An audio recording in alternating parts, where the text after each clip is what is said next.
the judiciary, the philosophy regarding to the education, last but not the least, the philosophy regarding to the civil rights, liberties. So these are the 5 major theories you are going to grasp about all the philosophers. Let's start. So firstly Plato के बारे में हम discuss कर लेते हैं. Plato was the most early philosopher in western history and he belongs to Greeks basically. और आपको पता होना चाहिए कि ग्रीक्स जो हैं they were the most earliest philosopher जिन्होंने बेसिकली फिलोसफी की पूरी डोमेन और इस एरा को जो है वो स्टार्ट करवाया. So basically he born in 429 and he died in 347 before Christ का ये टाइम पीरियड है. Plato is by any reckoning one of the most dazzling writers in the Western literary tradition and one of the most penetrating, wide-ranging and influential authors in the history of philosophy. An Athenian citizen of high status, he displays in his work his absorption in the political events and intellectual movements of his time.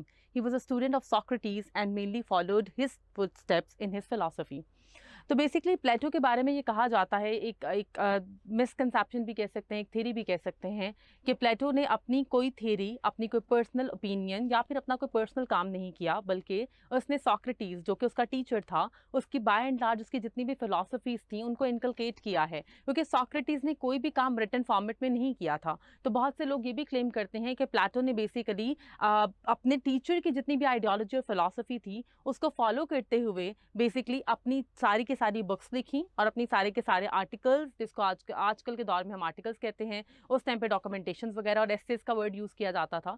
तो प्लेटो के बारे में एक ये misconception भी है. लेकिन प्लेटो के बारे में आपको साथ ही साथ मैं ये भी बताती चलूँ कि उस टाइम पीरियड को अगर हम फॉलो करें या देखें तो उस टाइम पर मोनार्किज्म एक आइडियल फॉर्म ऑफ स्टेट के तौर पर एग्जिस्ट कर रहा था.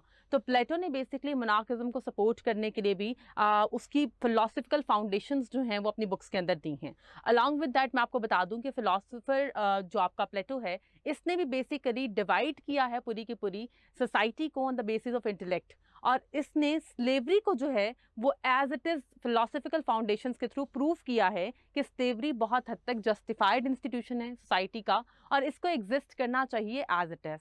इसके अलावा आपको ये भी पता होना चाहिए कि फ़िलासफ़र ने आपके प्लेटो जो फ़िलासफ़र हैं उन्होंने बेसिकली एजुकेशन के बेस पे और इंटेलेक्ट की बेस पे भी आपकी पूरी सोसाइटी को 3 तरह की क्लासेस में डिवाइड किया है. इसके अलावा अगर मैं आपको एक्सप्लेन करूं तो प्लेटो ने जस्टिस के बारे में बहुत यूनिक पर्सपेक्टिव्स दिए हैं, because he was the most earlier philosopher जिसने ये क्लेम किया कि जुडिशरी जो है वो बेसिकली एक इंटेलेक्चुअल आइडिया है, it's not a legal one. और ये आइडिया इतना यूनिक था कि आज तक किसी और फिलोसोफर ने इस आइडिया को इस तरह से राइट डाउन नहीं किया है या इस तरह से पेन डाउन नहीं किया. प्लेटो का ये मानना क्यों था ये आप फर्दर स्लाइड्स में खुद ही आप देख लेंगे उसके क्या आर्गुमेंट्स थे इसको लेके. बट वो एक बात में बहुत क्लियर था कि अगर सोसाइटी की इंटेलेक्चुअल ग्रूमिंग आप स्ट्रॉन्ग कर दें तो आप सोसाइटी से जस्टिस को जो है वो प्रिवेल कर सकते हैं और सोसाइटी से क्राइम को एरेडिकेट कर सकते हैं. तो ये उसका एक तरह का बिलीफ था. तो बेसिकली मैं आपको ओवरव्यू दे रही थी प्लेटो की तमाम तर फिलॉसफीज़ का. तो एक मैंने आपको बताया कि उसने एजुकेशन बेस्ड फिलॉसफी दी है, इंटेलेक्चुअल बेस्ड दी है, उसने स्लेवरी को जस्टिफाई किया है, उसने बताया है कि जुडिशरी जो है वो एक लीगल आइडिया जो है वो नहीं है बल्कि ये एक इंटेलेक्चुअल और मोरल कॉन्सेप्ट है. Let's move forward. तो बेसिकली प्लेटो की सबसे पहली स्लाइड जो आपको नज़र आ रही होगी उसमें देख लेते हैं कि इसने बेसिकली क्लासेस को जो है वो किस तरह से डिवाइड किया था. तो प्लेटो ने बेसिकली क्लासेस को जिस तरह से डिवाइड किया है वो बेसिकली क्लासेस ऑफ सिटीज़ और क्लासेस ऑफ द सोल भी आप कह सकते हैं, क्योंकि प्लेटो के नज़दीक जो सोल है वो आपकी ब्रेन और मेंटल कैपेसिटीज़ के लेवल को शो कर रहा है. तो बेसिकली उसने 3 मेजर क्लासेस में डिवाइड किया है, रीज़न, स्पिरिट एंड डिज़ायर. अगर हम फर्स्ट देखें रीज़न तो उसके लिए सबसे ज़्यादा सुपीरियर क्लास है, जहां पर वो कहता था कि ये वो क्लास होती है जो इंटेलेक्चुअली हाईली ग्रूम्ड होती है, आपकी जिस तरह कॉन्टेम्प्रेरी टाइम्स में नोबेल्स या पीएचडीज या पोस्ट डॉक्टरेट से होते हैं उनके बारे में प्लेटो ये कहता था कि वो बेसिकली आपकी रीज़न, रैशनैलिटी से वर्ड निकला है, आपकी कॉग्निटिव कैपेसिटी से वर्ड निकला है. तो वो कहता था कि बेसिकली रीज़न जो है वो सबसे हाईएस्ट फॉर्म ऑफ नॉलेज है. उसके बाद वो स्पिरिट को लेकर आता है. स्पिरिट में वो ये बताता है कि ये वो क्लास है जो सेकंड नंबर पे एग्जिस्ट करेगी और ये वो क्लास है जिसके अंदर spirit, that means courageous class होगी, जिसमें करेज बहुत ज़्यादा होगा और वो बेसिकली आपके इंटरनल एंड एक्सटर्नल टेरिटरीज को प्रोटेक्ट करेंगे. इसके अलावा स्पाई मिशन कीपिंग प्लान्स जो होते हैं, आपके जिमनास्टिक होते हैं, आपके फिजिकल फिटनेस वगैरह होती है, वो बेसिकली आपकी मिलिट्री जो है वो हैंडल और मैनेज करेगी। और मिलिट्री को भी वो कहता है कि इट्स इंटेलेक्चुअल क्लास। उसकी मेजर रीजन वो ये कंसीडर करता है कि आपके जितने भी स्पाई मिशन कीपिंग प्लान्स हैं या फिर आपके जितने भी आप इंटेलिजेंस ऑपरेशंस कराते हैं, अगर आपकी मिलिट्री जो है वो टैलेंटेड है ही नहीं, तो वो डेफिनेटली चेक एंड बैलेंस आपके एनिमी पे उस तरह से नहीं रख सकती है। थर्ड नंबर पे अगर मैं बात करूं तो he talk about desire. Desire से ही आप देख लें, वो डिजायर को कंसीडर करता है जस्ट लाइक एनिमल्स, सेवेज और बारबैरिक नीड्स जिनकी होती हैं। वो इस क्लास को बेसिकली बाद में स्लेवरी क्लास भी कहता है। ये वो क्लास है जिनकी मॉरल और इंटेलेक्चुअल कैपेसिटीज जो हैं वो बहुत लो हैं। उनकी मेंटल और इंटेलेक्चुअल कैपेसिटीज इतनी है ही नहीं कि वो ग्रास्प कर सकें एक्चुअल नॉलेज को। और वो ये इस क्लास को जो है वो डिजायर कहता है। डिजायर से मुराद है खाना पीना एंड सो जाना। और इसी क्लास को बाद में वो रिप्लेस भी करेगा कि ये क्लास स्लेवरी क्लास होती है और इसका पर्पस सिर्फ और सिर्फ स्पिरिट और रीजन क्लास को सर्व करना है। उसके साथ साथ मैं आपको बताती चलूं कि basically reason, spirit and desire, इसको वो और भी नाम्स में जो है वो कन्वर्ट करता है, जिसमें क्राफ्टमैन हैं, ऑक्सिलियर्स हैं एंड गार्डियंस हैं। क्राफ्टमैन से मुराद बेटा होता है कि क्राफ्टिंग करना, किसी चीज़ को बनाना। जैसे आपको अपनी सोसाइटी में फार्मर्स की ज़रूरत पड़ती है, जैसे आपको अपनी सोसाइटी के अंदर if I talk about the generic perspective, तो आपको पीजेंट्स की ज़रूरत पड़ती है, आपको फार्मर्स की ज़रूरत पड़ती है। तो ये बेसिकली क्राफ्टमैन जो है आपकी सोसाइटी का वो करता है। एक्सेलियस क्लास वो होती है जिसके अंदर स्पिरिट बहुत होता है। करेजियस क्लास होती है जो बेसिकली आपके मिलिट्री को हैंडल करती है, जो बेसिकली चेक एंड बैलेंस रखती है कि आपकी टेरिटरी किसी तरह के थ्रेट में तो नहीं है, और अगर इनकेस है तो how to manage this. And last but not the least, guardians. Guardians in which sense? Guardians in the sense of policy making, guardians in the sense of law making, guardians with reference to the protection of the civilians or citizens of a specific state. तो guardians basically somehow आपकी monarchism भी हो सकती है। आपकी guardians means your godfathers, जिनको आपको पता होना चाहिए कि older times के अंदर जो monarch होता था या जो king होता था, it's like a godfather of all the civilians and citizens। और उसके decisions को मानना और उसकी हर तरह के ऑर्डर को फुलफिल करना जो है वो रिस्पॉन्सिबिलिटी होती थी सिटीजन्स की। इन्हीं को अगर आप कॉमनली देख लें तो इसको वो डिजायर, स्पिरिट एंड रीजन का नाम भी देता है। डिजायर, स्पिरिट एंड रीजन के अंदर दो नाम लिखे हुए हैं, आपको कंफ्यूज ना कर दें, classes of the city and classes of the soul. Classes of the city से मुराद ये है कि सिटी के अंदर जो है आपकी स्टेट के अंदर ये तीन क्लासेस जो है वो डिवाइडेड होंगी, but at the same time बेटे वो सोल को भी इन तीन में डिवाइड करता है। बिकॉज अकॉर्डिंग टू प्लेटो ये पूरी की पूरी आपकी सिटी है या स्टेट है, that's a very organic idea, it's a very organic concept. उसके लिए स्टेट एक बहुत लिविंग ऑर्गेनिज्म है। तो दैट इज वाई वो कहता है कि आपकी सिटी की भी एक सोल एग्जिस्ट कर रही होती है। उस सोल के अंदर भी आपने डिवाइड करना होता है तमाम तर ऑर्गेनिजम्स को या तमाम तर पार्ट्स को। If I talk about my self, so I have a brain, I have eyes, I have years. तो मेरी ये सारी सेंसेस मिलकर मुझे एक कंप्लीट ह्यूमन बींग बनाती हैं। Same is the case with any state और सिटी। अगर आप यहाँ से डिजायर निकाल दें, दैट मीन्स आपके क्राफ्टमैन और आपके जो फूड और आपकी जो बेसिक नीड्स हैं वो डिस्टर्ब हो जाएंगी। आप स्पिरिट को निकाल दें तो आपकी टेरिटरी की जितनी भी मिलिट्री है, अगर वो प्रोटेक्शन नहीं करी तो डेफिनेटली फॉरेन इन्वेडर्स जो है वो अटैक कर देंगे।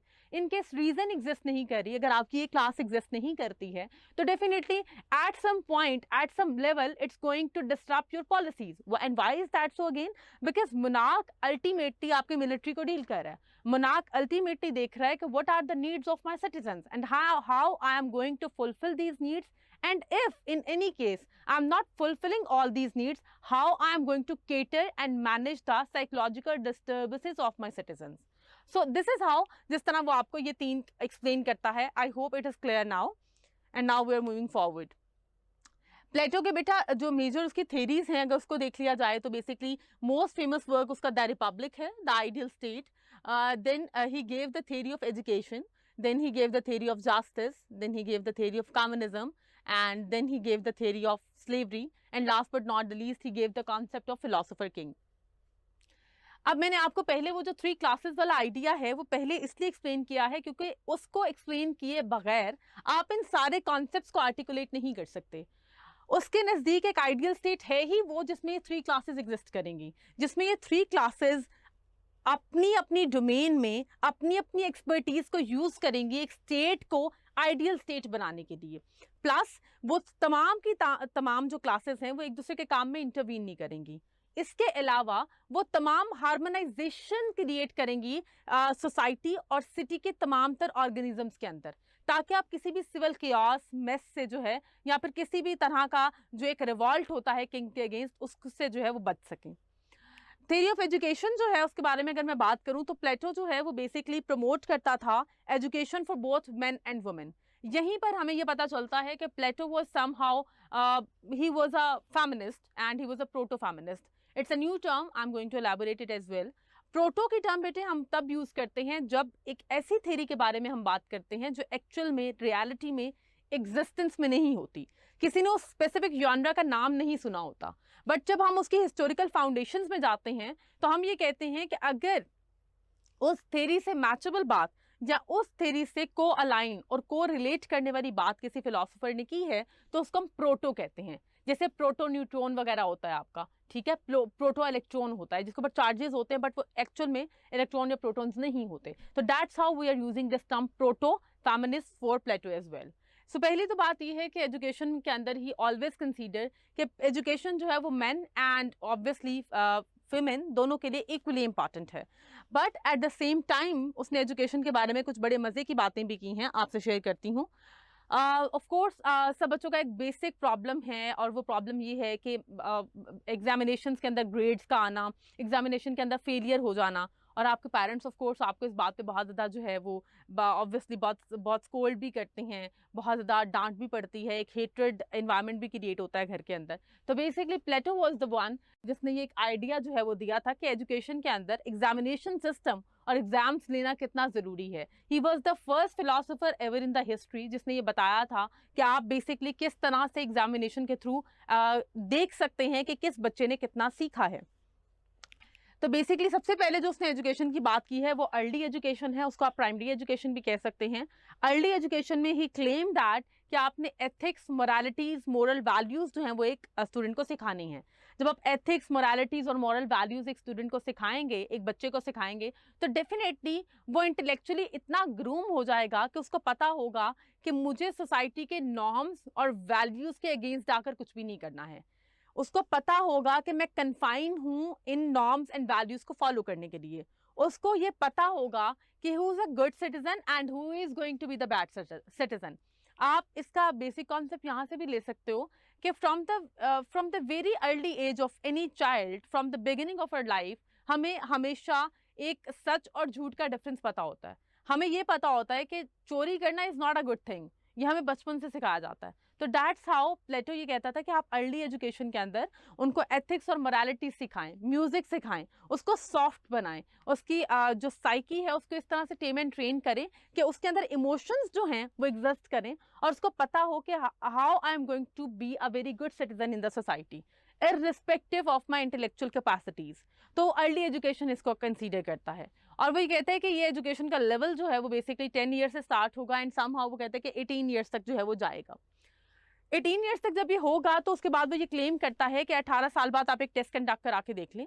जो उस टेस्ट को क्वालिफाई करता है वो basically second round of the education के लिए क्वालिफाई कर जाएगा, सेकेंडरी एजुकेशन के लिए क्वालिफाई कर जाएगा। और जो ऑफ कोर्स नहीं कर पाता है वो फेल हो जाएगा और वो बेसिकली पार्ट बन जाएगा आपके क्राफ्ट्समैन का, आपकी जो लॉयर क्लास है आपकी सोसाइटी की वो क्लास जो बेसिकली आपके डिजायर्स को मैनेज करेगी, जो आपके लिए वो तमाम तर काम करेंगे, फूड नेसेसिटीज को प्रोवाइड करना, आपकी एग्रीकल्चर को देखना, तो वो वाली क्लास होगी। इसके बाद 18 ईयर्स से लेकर वो बात करता है 28 ईयर्स तक की एजुकेशन की, जिसमें वो बात करता है आपके जिमनास्टिक की, आपकी फिजिकल कैपेसिटीज़ को इन्हांस करने की, आपकी ट्रेनिंग्स की, आपकी स्पाई मिशन कीपिंग प्लान्स की ट्रेनिंग, आपकी मिलिट्री ट्रेनिंग की वो बात करता है। बिकॉज आपकी जो सेकेंड क्लास के लिए क्वालिफाई करेंगे वो आपकी मिलिट्री ट्रेनिंग लेंगे और मिलिट्री ट्रेनिंग में भी 28 ईयर्स के टाइम पे एक टेस्ट कंडक्ट किया जाएगा। Who is going to qualify that test वो फिर फर्दर आपकी हायर एजुकेशन के लिए क्वालिफाई कर जाएंगे और बाकी जो है वो आपकी सेकेंडरी एजुकेशन में ही रह जाएंगे। तो जो आपकी हायर एजुकेशन होगी बच्चों, उसके अंदर क्या होता है कि जो क्लास उसके लिए क्वालिफाई करती है उनको फाइनली कहता है कि आप उनको फिलॉसफी, लिटरेचर और आपके जो हाईली मॉडिफाइड सब्जेक्ट्स है जिसमें आपके मैथमेटिक्स आता है, आपके अलजबरा आता है, ये सब चीज़ें आप उनको सिखाएं। उस क्लास का टेस्ट जो है वो 35 ईयर्स पे कंडक्ट किया जाएगा 7 ईयर्स की एजुकेशन के बाद। ये क्लास आपकी बेसिकली रीजन क्लास भी है और 35 ईयर्स की एज में टेस्ट कंडक्ट करने के बाद जो इसमें स्कोर सबसे बेहतरीन करेगा या जिसका सबसे बेहतरीन परफॉर्मेंस होगी या बेस्ट परफॉर्मेंस होगी, उसको बेसिकली आप 35 ईयर्स से लेकर 50 ईयर्स तक 15 साल तक प्रैक्टिकल एजुकेशन देंगे। वो प्रैक्टिकल एजुकेशन किस पर्सपेक्टिव में होगी? वो प्रैक्टिकल एजुकेशन बेसिकली इस पर्सपेक्टिव में होगी कि फाइनली आप उसको फिलोसोफर किंग बनाओगे। उस बंदे को फिलोसोफर किंग वो होगा बेटा जिसको फॉरेन पॉलिसी बहुत कमांड होगी, जिसको डिप्लोमेसी पे बहुत कमांड होगी, जिसको पता होगा कि मैंने सोसाइटी में किस किस चीज़ को किस किस तरह से और कैसे कैसे हैंडल करना है और किस तरह से मैनेज करना है। तो बेसिकली, और उसके अलावा जो आपकी रीजन क्लास के लोग होंगे वो बेसिकली एडवाइजरी काउंसिल का काम करेंगे। कॉन्टेम्परेरी टाइम्स में उनको हम आसान लफ्जों में कैबिनेट मिनिस्टर्स भी कहते हैं। तो वो बाकी की क्लास बेसिकली आपके फिलोसफर किंग को असिस्ट करेगी। और ऑब्वियसली जो आपके 18 टू 28 ईयर्स तक जिन्होंने एजुकेशन ली है वो आपकी मिलिट्री क्लास होगी, आपकी स्पिरिचुअल क्लास होगी, जो आपकी टेरिटरीज को, आपके सिविल केओस को और आपकी पूरी की पूरी जो आपकी सोसाइटी का पीस है उसको मैनेज करेगी, लॉ इन्फोर्समेंट को मैनेज करेगी। तो this is the concept of education. और एजुकेशन को ही फर्दर वो डिवाइड कर रहा है आपकी क्लासिफिकेशन ऑफ द सोसाइटी के अंदर। उसके बाद बेटा थ्योरी ऑफ जस्टिस को हम देख लेते हैं। थ्योरी ऑफ जस्टिस के अंदर मैं आपको ऑलरेडी बता चुकी हूँ कि ही क्लेम अबाउट इट कि बेसिकली जस्टिस जो है it's not a legal idea. ये बहुत डिबेटेबल बात है क्योंकि प्लेटो के अलावा कभी किसी ने इस तरह का क्लेम नहीं किया कि जुडिशरी जो है वो एक लीगल आइडिया नहीं है, बल्कि ये एक इंटेलेक्चुअल आइडिया है। और अगर आप सोसाइटी में लोगों का इंटेलेक्ट बेहतर कर देते हैं तो उनकी ऑटोमेटिकली जो जुडिशरी है वो प्रिवेल करेगी। How is that possible? इसको फर्दर जो है मैं आपको कुछ सब पॉइंट्स में एक्सप्लेन कर देती हूँ। इसको वो 5 to 6 पॉइंट्स में जो है वो एक्सप्लेन करता है। पहला जो पॉइंट वो इसके बारे में देता है वो ये कहता है कि इसके बारे में it's a moral and intellectual idea. वो मोरालिटी और इंटेलेक्चुअल आइडिया के बारे में जो क्लेम करता है, उसके जो आर्गुमेंट्स हैं वो ये हैं कि अगर एक इंसान बहुत मोरालिटीज़ में हाई मॉरल्स का हो, अलॉन्ग विद दैट उसका इंटेलेक्चुअल अच्छा हो, तो उसको पता है कि मेरे ऊपर सोसाइटी का बर्डन और प्रेशर बहुत ज़्यादा है। अगर मैं सोसाइटी के अगेंस्ट आकर कुछ भी करता हूँ या फिर मैं सोसाइटी की नॉर्म्स एंड वैल्यूज़ को फॉलो नहीं करता तो I will be labelled as a bad citizen, I will be labelled as a morally bankrupt person, I will be labelled as a corrupt person. तो ये जो आपकी लेबलिंग ऑफ द सोसाइटी है ये आपको इतना ज़्यादा हॉन्ट करती है कि आप कोई भी क्राइम नहीं करते। पहला पॉइंट तो उसका ये है। दूसरा पॉइंट उसका ये है कि डिवीजन ऑफ द क्लासेस। वो कहता है कि जब आपने सोसाइटी में डिवीजन ही कर दिए क्लासेस की तो क्राफ्ट्समैन अपना काम करेंगे, स्पिरिचुअल क्लास अपना काम करेगी और रीजन क्लास जो है वो अपना काम करेगी। वो कहता है कि जब हर बंदा अपनी फील्ड में अपनी एक्सपर्टीज में काम कर रहा होता है तो सोसाइटी के अंदर केओस होने का चांस सबसे कम होता है। Somehow I agree and by that statement. How is that? आप देख लें कि दुनिया में जितनी भी मिलिट्री डिक्टेटरशिप्स होती हैं उसमें सबसे बड़ा क्लेम ही ये किया जाता है कि मिलिट्री बेसिकली आपके कामों के अंदर इंटरवीन कर रही है या वो पॉलिटिकल जॉनराज में इंटरवीन करती है। मॉरल एंड इंटेलेक्चुअल आइडिया को भी समहाउ टू सम एक्सटेंट मैं एब्सोल्यूट मानती हूँ। उसकी रीजन ये है बच्चों कि आपके जो मॉरल और इंटेलेक्चुअल आइडिया है, वाकईतन हम सोसाइटी में एज अ ह्यूमन बीइंग 70% लोग जो हैं वो क्राइम नहीं करते। एंड व्हाई इज दैट सो? क्योंकि उनको पता है कि हमने इसी सोसाइटी के अंदर सर्वाइव करना है। इसके बारे में आप पीयू रिसर्च सेंटर है, PEW, उनकी अगर आप रिसर्च स्टडीज पढ़ें तो आपको पता चल जाएगा कि हम में इंस्टिंक्ट होता है एविल क्वालिटीज का और हम भी वही क्राइम करेंगे, लेकिन इवेंचुअली हम घबरा जाते हैं, हम कंफ्यूज हो जाते हैं, हम खौफजदा हो जाते हैं कि नहीं हमें लेबल कर दिया जाएगा। तो ये उसके दो आर्गुमेंट्स हैं। तीसरे आर्गुमेंट पर चलते हैं। तीसरा आर्गुमेंट उसका ये है बेटा, वो कहता है एक्सपर्टीज वर्क। जब भी आप हर काम के लिए उसके एक्सपर्ट को इस्तेमाल करते हो ना तो कहा जाता है, ये एक कॉमन सेइंग है और एक एवरग्रीन ट्रुथ है कि वो काम जो है उसमें लूप होल्स को फाइंड आउट करना बहुत मुश्किल है। Somehow that is also true. अगर आप एक एक्सपर्ट से कोई काम ले रहे हो तो वो क्योंकि अपनी फील्ड का एक्सपर्ट है तो वो बहुत हद तक उस काम को बड़े अच्छे तरीके से परफॉर्म करेगा। तो वो कहता था कि जब आपने 3 क्लासेस की डिवीजन कर दी है तो दैट मीन्स उसके बाद इन क्लासेस में काम करते करते एट सम पॉइंट वो लोग बहुत ज़्यादा एक्सपर्ट हो जाएंगे। जब वो एक्सपर्ट होंगे तो वो कोई मिस्टेक नहीं करेंगे। जब वो मिस्टेक नहीं करेंगे तो डेफिनेटली कोई लूप होल नहीं रहेगा वर्किंग के अंदर और सोसाइटी जो है वो स्मूथली रन करेगी। ये उसका थर्ड आर्गुमेंट है। इसके अलावा वो कहते हैं non interference between these classes. कोई भी क्लास दूसरी क्लास के काम में इंटरफेयर नहीं करे, क्योंकि जब आप इंटरफेयर करते हो तो आपको ये फीलिंग आती है समहाउ कि मेरी एक्सपर्टीज को या फिर मेरे काम को चैलेंज किया जा रहा है, जिसके ऊपर ऑब्वियसली आप डेफिनेटली उसके ऊपर आप एग्रेसिव भी होते हो, आप रिएक्ट भी करते हो। Every action has a reaction. तो ये उसका आर्गुमेंट है। इसके अलावा बेटे वो बात करता है rights and duties of the citizen. वो कहते हैं ठीक है हमने इन 3 क्लासेस में एक्सप्लेन कर दिया है कि ये सब राइट्स हैं सिटीजन्स के। Now come on to the duties of the citizen. अब ड्यूटीज क्या क्या हैं?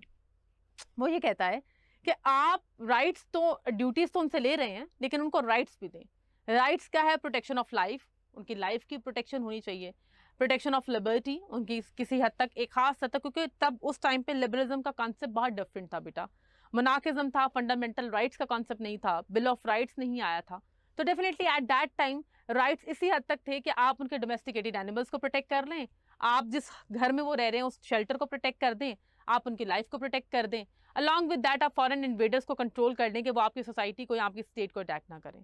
तो at that time rights and duties in that connotation. तो बेसिकली इन 5 पर्सपेक्टिव्स को अगर देखें तो इन 5 पर्सपेक्टिव्स को देखते हुए वो जस्टिस को बेसिकली नाम देता है कि बेसिकली जस्टिस जो है वो लीगल आइडिया नहीं है। वो ये कहता है कि अगर लीगैलिटी प्रिंसिपल ही फॉलो करना होता तो सोसाइटी में अब तक क्राइम रुक जाते, लेकिन लॉज बनने के बावजूद, मोनार्क्स का फियर होने के बावजूद लोग क्राइम तो करते हैं, लोगों का टिल्टेड बिहेवियर तो है क्राइम की तरफ।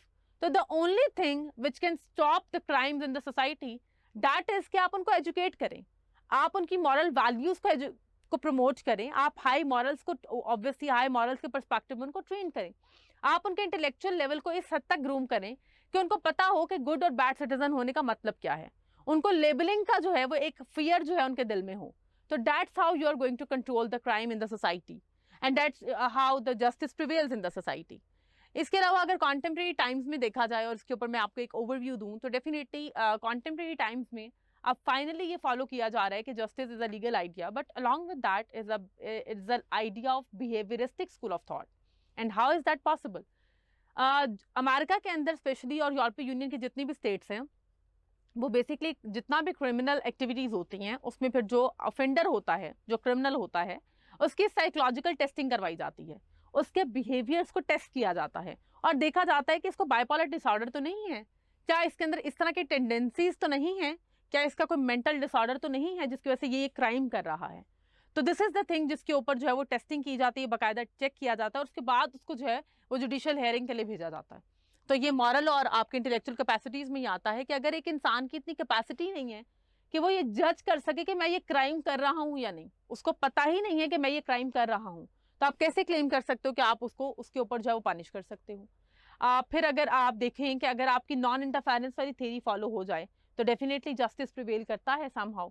उसके बाद आप ये देखें राइट्स एंड ड्यूटीज़ की जो वो बात कर रहा है, तो अगर आप अपने सिटीजन्स को राइट्स ऑब्वियसली प्रोवाइड कर रहे हो लेकिन साथ साथ आप इंश्योर करो कि वो ड्यूटीज़ भी परफॉर्म कर रहे हैं और हर सिटीजन जो है वो अपने राइट्स एंजॉय कर रहा है बट वो किसी दूसरे सिटीजन के राइट के अंदर इंटरवीन नहीं कर रहा, तो that's how you are going to control the crime ratio in the society and that's how justice prevail.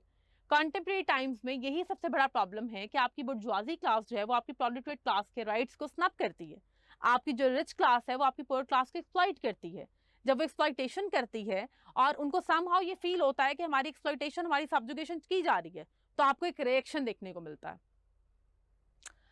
उसके बाद आपकी थ्योरी ऑफ कम्युनिज्म है, इसमें भी इसको प्रोटो कम्युनिस्ट कहा जाता है और इसने जो कम्युनिज्म की थ्योरी दी थी बेटा वो 2 पर्सपेक्टिव्स में दी थी। एक उसने ऑब्वियसली एजुकेशन के पर्सपेक्टिव में दी थी कि education should be free of cost and it should be the responsibility of the government.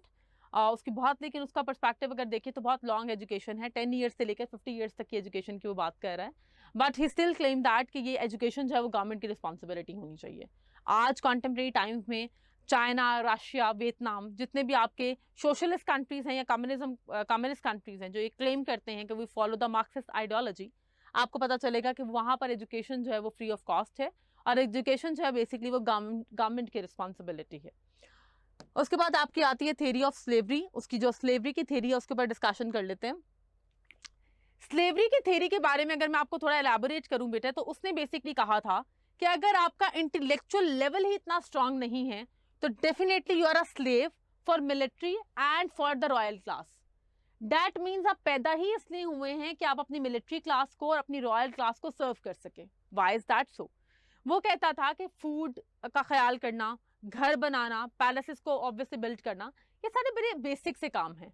अगर हम मिलिट्री और आपके मोनार्क को इन्हीं कामों पे लगाए रखेंगे तो पॉलिसी मेकिंग कैसे होगी, सोसाइटी के अंदर इंप्रूवमेंट कैसे आएगी, सोसाइटी में डेवलपमेंट कैसे होगी। तो इसके लिए वो कहता था कि स्लेवरी क्लास एग्जिस्ट करती है जो कि आपकी क्राफ्ट्समैन क्लास है और वो बेसिकली जस्टिफाई कहता है इस बात को कि हाँ वो लोग क्योंकि इंटेलेक्चुअली इतने ग्रूम्ड ही नहीं है कि वो पहली स्टेज भी एजुकेशन के क्लियर कर सकते, तो वो पैदा ही इसलिए हुए हैं कि वो मिलिट्री क्लास को और आपकी मोनार्किज्म को या मोनार्क्स को सर्व कर सके। तो जब वो पैदा ही इसलिए हुए हैं, तो इस तरीके से वो कहता है कि slavery is somehow justified with reference to the intellectual capacities of any human being. Last but not the least, उसने ऑब्वियसली फिलोसोफर किंग का जो कॉन्सेप्ट दिया था बेटा, वो ये कहता था कि आपकी आइडियल स्टेट तब बनेगी जब आपको फिलोसोफर किंग रूल करेगा। Why is that so again? क्योंकि फिलोसोफर किंग के बारे में उसका क्लेम ये था कि उसकी कैपेसिटीज जो हैं moral, intellectual, along with that the subjects which actually taught you about the mysticism or about the metaphysics or ontological realities of the world, उन्होंने वो भी रीड किए होंगे। प्लस वो कहता था फिलोसोफर किंग वो इंसान है जो आपकी पहली stage of education, then military stage of education, then reason stage, और फाइनली प्रैक्टिकल एक्सपीरियंस भी 15 साल का लेकर आके आपको रूल करेगा। तो डेफिनेटली उसकी एजुकेशनल एक्सपीरियंस जो है वो इतना ज़्यादा है कि आप उसके नॉलेज को चैलेंज नहीं कर सकते, और वो सोसाइटी को बहुत बेहतर तरीके से जो है वो रन करेगा। खैर, इट्स एन अनदर डिबेट कि मेरे फिलोसोफर किंग को या ओवरऑल फिलोसोफर किंग को लेकर क्या डिबेट्स एंड डिस्कशंस हैं और किस तरह की जो है वो बातें की जाती हैं। To be very honest, if you ask my perspective, तो कॉन्टेम्प्रेरी टाइम्स में डेमोक्रेसी एग्जिस्ट कर रही है, जिसमें हम क्लेम करते हैं और बहुत सी ऑनररी डिग्रीज भी दी जाती हैं। 12 ईयर्स में आप देख लें, अरफा करीम की एग्जाम्पल आप लोगों के सामने है। तो ब्रेन की जो कैपेसिटीज़ है वो फाइनली ह्यूमन बींग्स को समझ आ गई हैं, और फिर टेक्नोलॉजी ने जो है वो नॉलेज को इतना ज़्यादा इन्हांस कर दिया है। फिलोसोफर किंग के बारे में मेरा ये मानना है कि अगर आप किसी को इतना ज़्यादा बुकिश बना देंगे तो वो आपके एक्चुअल रियलिटीज़ के अंदर उस तरह से परफॉर्म नहीं कर पाएगा। एक ऐसा बच्चा जो 35 साल तक, 35 ईयर्स की एज तक बुक से बाहर ही नहीं आया, वो किस तरह से आपके कॉन्टेम्प्रेरी चैलेंजेस को और स्टेट के चैलेंजेस को डील कर सकता है? क्योंकि politics are always very brutal, politics बड़ी ब्रूटल होती हैं, और उसको अगर आप रैशनैलिटी प्रिंसिपल पे चलाने की कोशिश करोगे तो दैट समहाउ नॉट पॉसिबल। तो दिस इज माय पर्सपेक्टिव, और आपका डिफरेंट हो सकता है, लेकिन ये मेरा मानना है। इसके बाद हम एक बार स्लाइड्स को गो थ्रू कर लेते हैं ताकि आप लोगों को आइडिया फर्दर हो जाए। इसने कहा था कि जो एथलेटिक्स है बेटा, जो उसको आपने 10 ईयर्स की एज तक जो है वो देना है, फिर म्यूजिक टीच करना है 10 to 16 ईयर्स तक, फिर एथलेटिक्स एंड रिलीजन क्यों टीच करना है, I already told you, because उस टाइम पे रिलीजन जो है वो आपको मॉरल्स और एथिक्स के बारे में गाइड करता था, और मोरालिटीज और एथिकल प्रिंसिपल्स जब आपको बताता था रिलीजन, तो डेफिनेटली आप रिलीजन के थ्रू बहुत सी चीज़ें लर्न करते थे। आपका रिलीजन जो है वो बेसिकली आपका पूरा code of conduct of life होता था, आपका पूरा कोड ऑफ लाइफ होता